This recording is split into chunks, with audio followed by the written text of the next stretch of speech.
Hey guys, how you doing? This is Jeremy Williams again, and I just got done running tank number 13, and just wanted to give you all an update on what I think of this engine, how the Kyosho's doing, and a little more. So, first of all, braking has gone very well.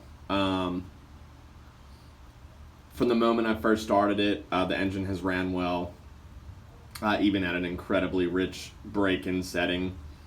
I am no longer at that rich brake-in setting, but I'm still very rich. My high-speed needle's close to flush. It's still a little bit above, and I've leaned out my my low speed a little bit, and I've also dropped my idle gap in the process. But from the very first fire to now, it's ran very well. There's a couple things I wanted to tell you guys, and maybe I should have gone into this earlier. And I did go into it a little bit at first when I first got this engine, but there was a couple odd things that I've had to deal with. When I first got the engine, it did have that mark on the front of the crankcase. After, credit to Reds, I emailed them at it was 4:30 in the morning, and I got a response back literally within 5 minutes from Marco Rossi, who's listed as like the lead engineer of Reds, and they said it wasn't an issue. I would say that it clearly wasn't anything that was going to cause an issue based on how the engine has ran so far. It was a cosmetic defect, and was something that caused I know this is like a lower end engine within the Reds lineup. Not that it's low end, but it's their base model, so to say. It might not have the care that some of the higher engines would have, but for $330 or $340 for an engine and pipe combo, it would be nice if that flaw was not there, but that's okay. It really doesn't bother me anymore, but it was a strange thing to see, and I've had quite a few engines over the years. And by years, I mean, I've been in this hobby since I was 13. I did take a long break, but I've had probably 15, 16 nitro cars, and each one of those engines plus other engines, I mean, probably messed around with 25 plus engines, and I never saw anything like that. But not knocking Reds. As you can see in my videos, this Reds has ran beautifully. Second issue, and this one is probably the one I should have touched on, but I sort of just rectified the situation and didn't really think about it. In the carburetor, in the aluminum carb insert, on the very bottom of the insert, the very bottom of the insert, right above the throttle slide, there was two little bits of aluminum shavings. And, it looked like it was some leftover, aluminum from the machining process of the carb insert. I don't take my engines apart or anything before I break them in. I really don't. I never have. And I've never had an issue, but,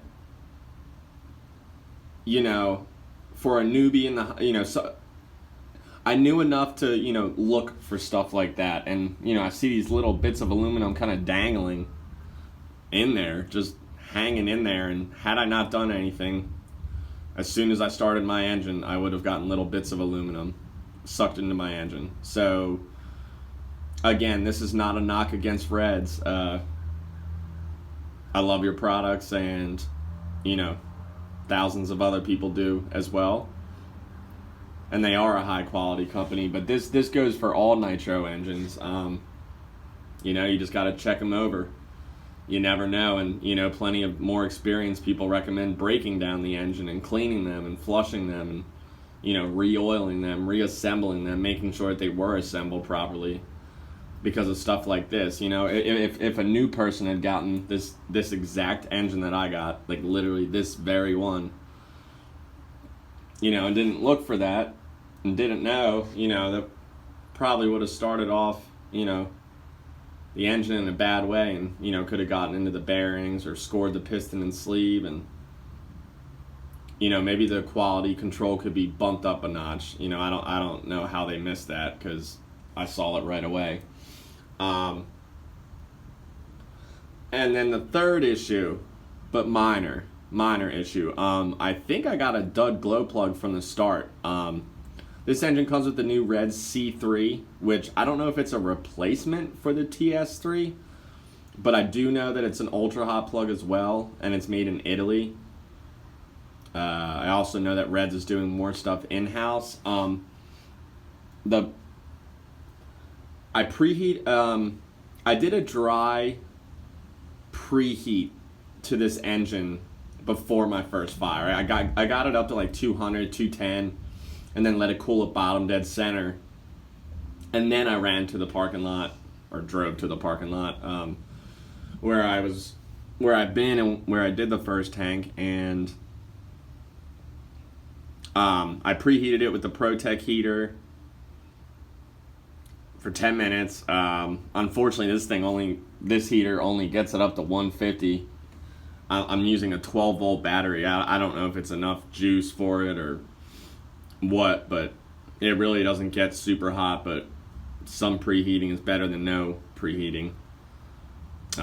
It's not ideal, but you know, where I am, I don't have access to use like a hair dryer or a heat gun. But anyway, it started right up. I literally did the, I primed it. I put it down, put it on the bump box, put the glow igniter on, pushed down gently, and boom! I mean, it fired right away. But I let it sit there for probably 30 seconds or so, and then I put it on the ground. And it wasn't a very rich setting, but every time I would give it just a little bit of throttle, or it would just die. It wasn't the fact that I was giving it throttle; it would just shut off. So it did that like 3 or 4 times in a row, and I take out the glow plug, and it looked gray, and not like super smashed in, but a little bit pressed in. It was odd. And literally this whole process was like 45 seconds. I got it started and it run for 15 seconds and then shut off, run for 15 seconds, shut off, and it shut off again. I take out the plug and it just looked like garbage right off the rip after 45 seconds. It almost looked like it was ran super lean, but it wasn't. And I can assure you of that. So I chucked that glow plug right away, and I had a brand new Reds TS3 with me, and I installed that, and it didn't shut off again at the very same setting. So I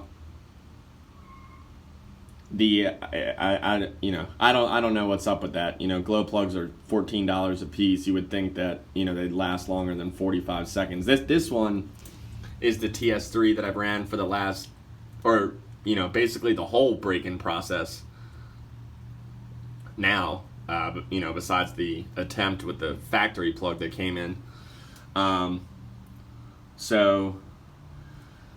Again, not knocking Reds, but this does go for all nitro engines. You want to check them. You want to make sure that they are assembled correctly. You want to make sure that there isn't metal bits hanging anywhere near your engine or inside it or in the carb, or preferably, if you have enough experience, take your engine apart and check it out. You never know.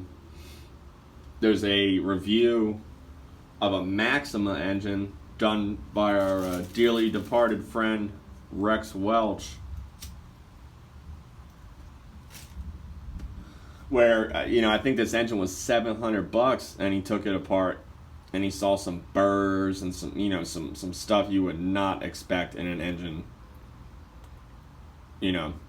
of that price point. But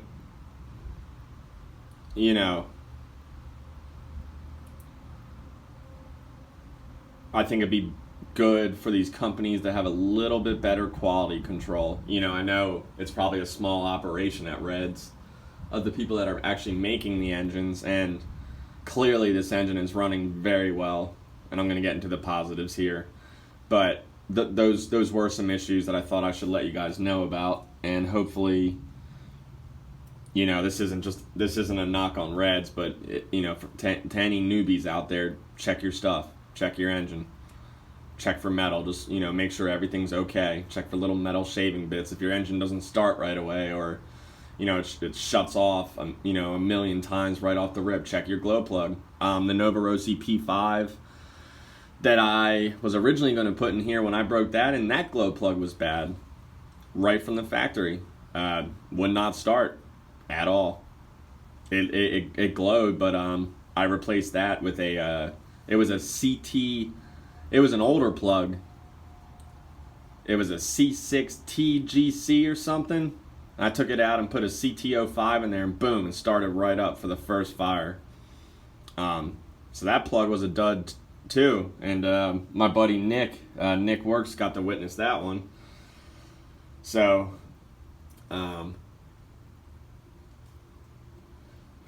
we pay a lot for these engines, and if the engine companies do see this, quality is important to us, and this is a quality engine. It really is. I just had a couple of those issues. So, with that being said, let's get into the positives. Engine runs great. Temps have been incredibly stable. I've been running it between 220 and 240, wrapping and unwrapping the head. Mostly wrapped for the first, especially 10 tanks. This engine really has been a consistent 220 and 240, 230, 235, 237, 227. It's just been in between those temperatures the entire time, and which is awesome. I had a lot more trouble keeping heat in my Reds R5R. I eventually got it up there, but break-in, it started right up. Besides that glow plug issue, it hasn't really died on me. Idle's very good. The tunability, the small adjustments that I made so far, I've leaned both the high speed, I've leaned both the low speed, and not much. I don't know exactly how much I've leaned it, but enough, to get acceptable performance at, after tank 10 and 11 and 12. It was much richer for the first 7, 8 tanks, but the way I do it, after 7 or 8 tanks, I start slowly creeping up on a decent tune. I'm not tuning this thing to kill. Even that Dynamite engine, I didn't tune that thing as lean as I can get it. I always run my stuff kind of rich, not too rich, but and but the tunability has been very good. Right now I'm about flush on the high speed, a little bit above flush.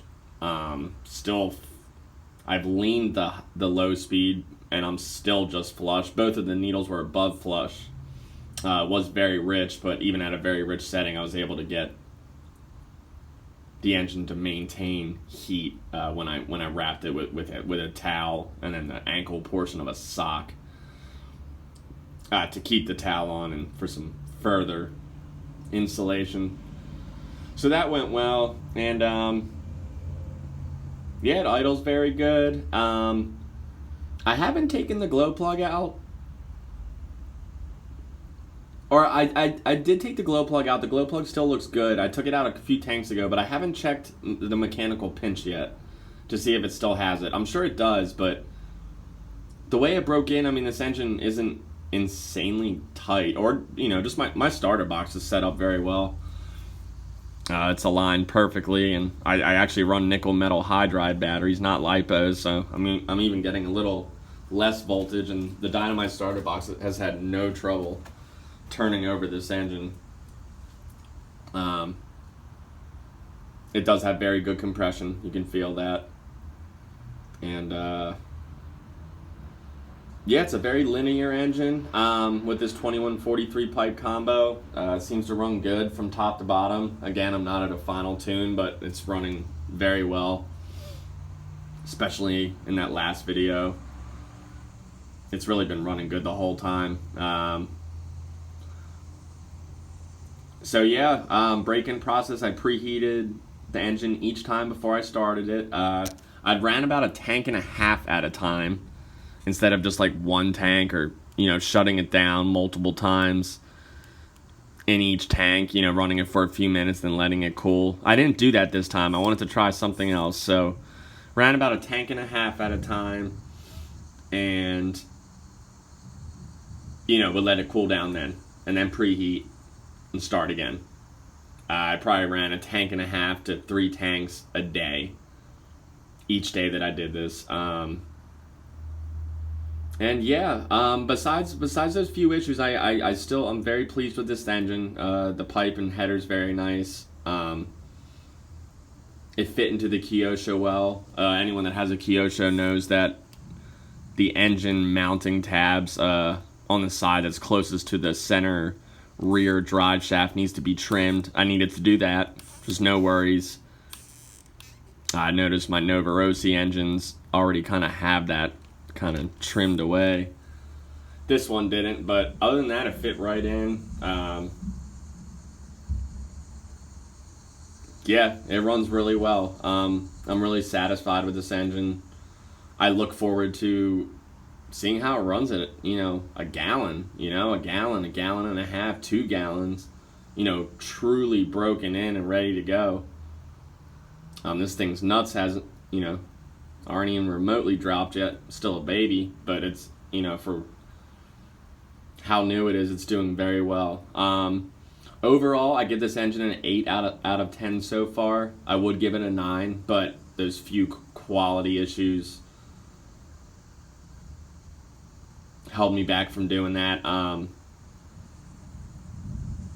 As I run it more, I might bump it up, but yeah, I really have had no issues with the actual running of the engine, and this break-in process has been awesome so far. I'm running Bones 2012, and I will be switching to 3010. I have like 3/4 of a quart left of the 2012 that I want to run through this before I switch to the 3010. But yeah, everything's going very well. I love this Kyosho. Got a few races on it. It's probably time to check the shock oil and diffs and all that, and maybe redo the oils in both of those.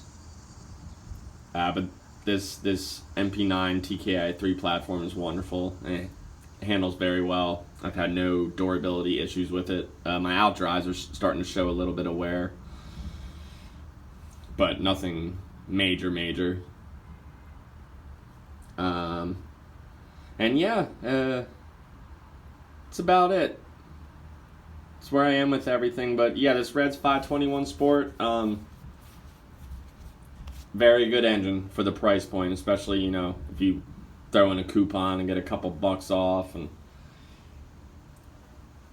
you know, I don't know what engine would be as good as this for $269, or let's say you had like a $20 coupon, you know, $250, $249, whatever it would be. Or if you're able to get a bigger discount, you know. Very good engine, runs very well, and overall I highly recommend it. So that's my review of the Reds 521 Sport so far. I figured it'd be great, good to be transparent with you guys with the issues I did have.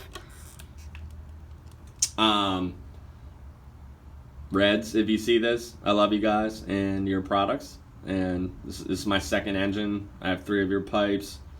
Glow plugs have always been good, and my Reds R5R and my Losi AT runs very well. That's at close to a gallon. I don't have issues with it. I don't use it too much anymore. I wish I did, but with racing and everything, I don't even want to call them my bashers, just my runners, because those will be kept clean and just ran once in a while. It's a lot of work to run, multiple nitros all the time, and between cleaning them and, maintaining them, and just, I like my stuff to be in good shape. So, I've been really invested in this Kyosho. If you go back, a month or two, you'll see that I did run my other vehicles. You can see some footage of that, but I hope to run them more. But I got to get this braking done so I can hit the track again. And do a little refresher on this platform. Let's change the oils out. And other than that, it's been golden. So yeah, highly recommend this engine. Reds, if you see this, make sure you check the 521 sports before shipping them out. Any new people in the hobby, or older people, or veterans, whatever your skill level, always make sure you check for, potential issues in your engine. Metal shavings. Again, if you have trouble starting it or it wants to die all the time, check your glow plug. Check your fuel lines, check your tank, whatever. Stuff that, us experienced people know to check, but a new person might not. So, but overall, I'm very pleased. So, thank you for tuning in. I appreciate it. Again, this is Jeremy Williams, RC. And we will see you soon.